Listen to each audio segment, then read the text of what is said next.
C'est l'heure du sonneur. Alors, Frédéric Rouanet, bonjour.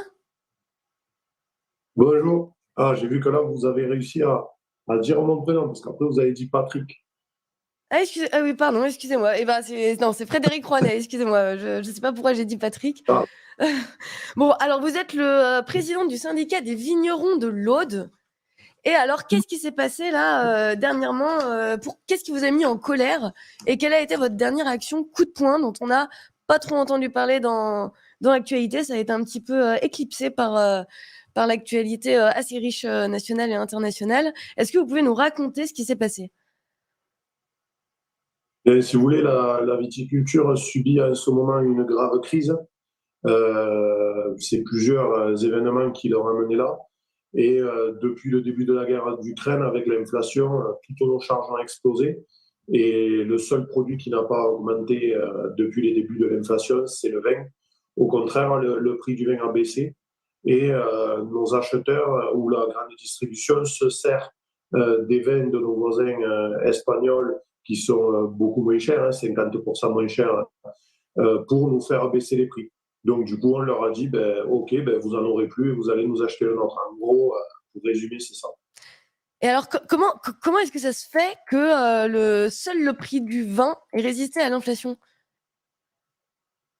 Et si vous voulez, l'inflation a amené à une déconsommation des vins. Le français a moins de pouvoir d'achat et donc nous avons aperçu la consommation de vin diminuer, mais le prix du vin est toujours le même pour vous, les consommateurs. Donc, nous, on n'a pas accepté le fait qu'on nous baisse les prix. Et donc, c'était que le premier acte, hein, jeudi dernier. Vous avez remarqué que nous étions très nombreux. Et donc, nous allons continuer à mettre une pression terrible à nos acheteurs, qu'ils soient négociants ou la grande distribution, pour mettre un prix du vin viable pour nos vignerons du sud de la France. D'accord. Alors, pour que ce soit très clair pour tous les auditeurs, parce que je ne suis pas certaine que tout le monde ait vu passer l'information, ce qui s'est passé, du coup, c'était vendredi. C'est que vous vous êtes... Jeudi. C'était jeudi. Et alors, jeudi dernier, vous vous êtes rendu à la frontière espagnole. Et avec plusieurs vignerons, donc, vous avez bloqué certains camions à la frontière. Mais oui, voilà, c'était, si vous voulez, à notre appel, puisque j'ai écrit à tous les acheteurs en leur disant que tant que le prix du vin de nos vins ne monterait pas, eh bien, nous leur demandons l'arrêt total des importations de vins ou des achats de vins de régions étrangères. Et donc, nous sommes allés à la frontière pour démontrer notre force face à nos acheteurs, puisque ça n'a rien à voir avec les Espagnols. Nous, on n'a rien contre eux. Ils font leur business, nous le nôtre. Même s'ils ont la chance de pouvoir d'avoir des charges beaucoup moins élevées que les nôtres. Et donc, du coup, c'était une première épreuve de force pour montrer aux acheteurs, attention, on est là, on est nombreux. Et ce qu'on a dit, on va vraiment le mettre en pratique. Et alors, quelle est la cause, qu'est-ce que vous reprochez au gouvernement? Quelles sont vos revendications? Qu'est-ce que le gouvernement pourrait faire ou qu'est-ce qu'il ne fait pas pour protéger justement ces producteurs français? Bien, si vous voulez, on reproche, là, on agit sur deux fronts, hein, d'une part nos acheteurs et d'autre part un gouvernement qui n'est pas rentré encore, je dirais, qui n'a pas pris la conscience de la gravité de la crise, parce qu'une crise viticole, qu'est-ce que ça amène? Ça amène de l'arrachage de vignes, et là où il n'y a plus de vignes, c'est de la friche, et après on fait un désert qui, à la moindre allumette, prend feu, et donc c'est un drame écologique derrière. Donc on reproche un peu au gouvernement de ne pas avoir pris encore en main cette crise viticole grave que nous subissons. Et donc, nous allons continuer à l'alerter puisque nous préparons une grande manifestation de vignerons de tout le sud de la France dans la ville de Narbonne le 25 novembre après-midi. D'accord. Et donc, parce que là, vous, ce que vous êtes en train de nous expliquer, c'est qu'il y a de plusieurs domaines, plusieurs producteurs qui sont directement menacés de mort. Ah, il y en a déjà qui arrêtent, il y a déjà qui ont abandonné les vignes.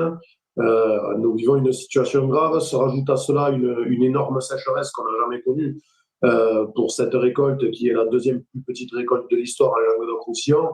voilà, la situation est grave, très grave. Nous avons alors alerté le gouvernement à plusieurs reprises. Nos dirigeants nationaux travaillent avec eux et donc, vu la pression qu'on met, je pense que s'ils vont se réveiller, voilà, on demande la venue d'Elisabeth Borne dans notre département. Voilà, il y a plusieurs doléances qui fait qu'aujourd'hui, on a besoin de tout le monde pour sauver cette viticulture qui est un outil écologique, social et économique très important dans nos départements du sud de la France. Oui, bien sûr, effectivement, parce que déjà, non seulement ça génère, effectivement, ça fait vivre, j'imagine, des centaines de vignerons, mais il y a aussi ce côté très, très culturel, quoi. Le vin français, ça fait quand même partie de l'identité française. Toucher au vin français, c'est bon, ça fait réagir en général, normalement, bon, et justement, normalement, cette viticulture française, est-ce qu'elle n'est pas protégée par les AOP, par les appellations d'origine contrôlée? Bien, si, enfin, pour que le consommateur comprenne, on va dire un peu, mais le problème, c'est que, par exemple, les appellations d'origine contrôlée sont dans une grave crise depuis plus de 4 5 ans. Le consommateur est moins allé vers ces vins-là ces dernières années. Euh, c'est qu'une étiquette au fond avec un produit de qualité derrière, mais c'est pas ça qui va protéger le revenu du vigneron. Voilà, ce qui protège le revenu du vigneron, c'est que le consommateur continue à nous faire confiance sur les vins français et qui est aussi un respect des règles européennes, je dirais, parce que nous suspectons aussi de la fraude de certains acheteurs qui, avec des vins espagnols, en font des vins français derrière et à 2 fois moins cher. Voilà, il y a plusieurs sujets. Alors ça, ce serait très très grave si c'était le cas, qu'on rachetait du vin espagnol pour leur coller une étiquette française. Ce serait quelque chose. Ça ne m'étonnerait pas, puisque ça ne serait pas la première fois que ça arrive. Hein. On l'a dénoncé dans les années en 2017, je crois. Nous, on était déjà allés au bout, on avait fait la même chose. Nous, on a fini à la police criminelle pour répondre de ce qu'on avait fait. Et ceux qui s'étaient fait coincer en françaisant du vin, eh bien, ils sont toujours pas passés au tribunal, donc, et je crains qu'ils y passeront jamais. Donc voilà, l'espagnol, le vigneron espagnol, autant que nous dans cette affaire, doit prendre ce dossier à bras le corps parce que il faut quand même que le consommateur puisse savoir ce qu'il boit. Et pour nous, c'est très important. Et puis la viticulture, c'est 14 milliards d'euros d'excédent brut. On est juste derrière l'aéronautique. Donc, on ne peut pas être qu'un gros chiffre avec des gens qui crèvent derrière. C'est pas possible. Non, bien sûr, évidemment, évidemment. Mais ce que vous nous dites là, c'est tout de même bon, c'est quand même assez surprenant. Ils ont trompé le consommateur sciemment pour pouvoir faire de la marge et du profit, et rien ne s'est passé. Il n'y a pas eu de condamnation alors que ça a été prouvé, alors que ça a été reconnu officiellement. Ah oui, oui, c'était en 2017, mais là, je suis certain qu'il est en train de se passer la même chose. On a beaucoup de doutes. On a alerté les services de l'État là-dessus. J'en étais certain que ça allait se passer comme ça. Ça s'est toujours passé comme ça, malheureusement. Dans les années 70, il a fallu que nos grands-parents aillent à Meximieux chez une grande société de négoce qui était le beau-fils de Giscard d'Estaing à l'époque, où il n'y avait que des vins italiens douteux. Et donc, ils étaient allés vider toutes ces cuves-là. Et derrière, il y a eu malheureusement des drames et des manifestations dramatiques avec des morts. Et l'Europe avait enfin pris le dossier à bras le corps. C'est des vignerons des Français moyens, hein, souvent face à des affaires de gros sous. Donc, on ne part pas déjà sur sur le même pied d'égalité. Hmm.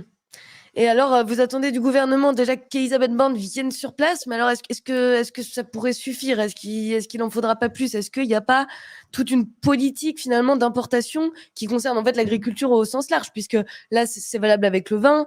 On a déjà vu des schémas similaires avec l'importation de la viande, avec les producteurs de bœuf par exemple ou de poulet. Enfin, donc tous les secteurs de l'agriculture sont menacés en fait par ces concurrences étrangères. Tout à fait. Après, il faut quand même respecter aussi le travail des autres pays. moi, si j'étais vigneron espagnol, je travaillerais comme eux. Eux, je pense qu'ils y sont pour rien. C'est toujours pareil, des sociétés, des acheteurs qui font ça. Pourquoi on attend la venue d'Elisabeth Borne? Parce que je pense qu'il faut qu'il y ait une conscience politique à prendre sur l'état grave que la viticulture subit en ce moment, la crise grave. Et de là, bon, bien sûr, on a des revendications comme de la pré-retraite, des arrachages temporaires pour un peu calmer tout le monde, des aides à l'hectare, des mesures conjoncturelles avec des prises en charge de cotisations, etc., etc. Mais ce qui est clair, c'est que nos dirigeants viticoles nationaux et européens travaillent justement pour un peu cette convergence au niveau européen parce qu'on se dispute entre nous, mais si l'Europe, la viticulture italienne, espagnole et française s'alliaient sur le même pied, s'ils étaient bien sûr sur un même pied d'égalité dans la production pour affronter le marché mondial, on serait les champions du monde, c'est sûr. Donc voilà, tout ça ne se fera pas un jour. Ouais, donc il faudrait finalement une sorte de ligue européenne où chacun aurait son vin. Voilà, le vin français resterait le vin français et proportionnellement à ce qui pèse dans la balance, voilà, former une sorte de bouclier économique. C'est un peu ça, ouais. À terme, je pense qu'on en finira là, mais malheureusement, pour l'instant, on a trop d'acheteurs en France. Voilà, par exemple, là, la GB, ils demandent une baisse des prix. Voilà, non, non, on ne le prend pas à ce prix. Bon, ben, on va les faire chier. À force, on va y arriver. Là, avec la pression qu'on a mise ces 15 derniers jours, on est déjà monté du prix pour les 100 litres de 5 euros. Bon, on a fait la moitié du chemin. Il en manque encore 5. Mais bon, là, on a déclaré une guerre du vin à nos acheteurs qu'on va mener, puisqu'il y a une criminalité économique, puisque pour moi, quand on va dans une cave acheter des vins, que les cuves sont pleines, qu'on ne peut pas vendanger parce qu'il n'y a plus de place, et qu'on dit, oh, mais je vais te la vider ta cave à 50 euros l'hecto, bon, mais pour moi, on tue quelqu'un quand on se comporte comme cela, et donc du coup, on est un criminel économique. Voilà. Nous, on a peut-être des méthodes dures dans nos manières d'agir sur le plan syndical, mais eux, ils ont des méthodes criminelles sur le plan économique. Et donc, on est en train de dénoncer tout ça. Bon, bah écoutez, on espère que ça va s'arranger pour vous. De toute façon, il y aura d'autres mobilisations de prévues. C'est ça? Vous Oui. allez... Et la rentrée des vacances scolaires, là, on va réagir sur le terrain et pour arriver tout doucement jusqu'à cette grande mobilisation du 25 novembre. Nous avons fait l'unité professionnelle des départements jusqu'à Paris et nous allons montrer notre force le 25 novembre en Argonne.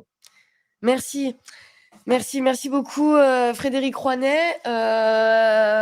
Vous avez compris les auditeurs, il faut acheter du vin français, hein, il faut soutenir cette filière française et surtout voilà, bon, il faut savoir l'acheter au prix qu'elle vaut, au prix qu'elle coûte.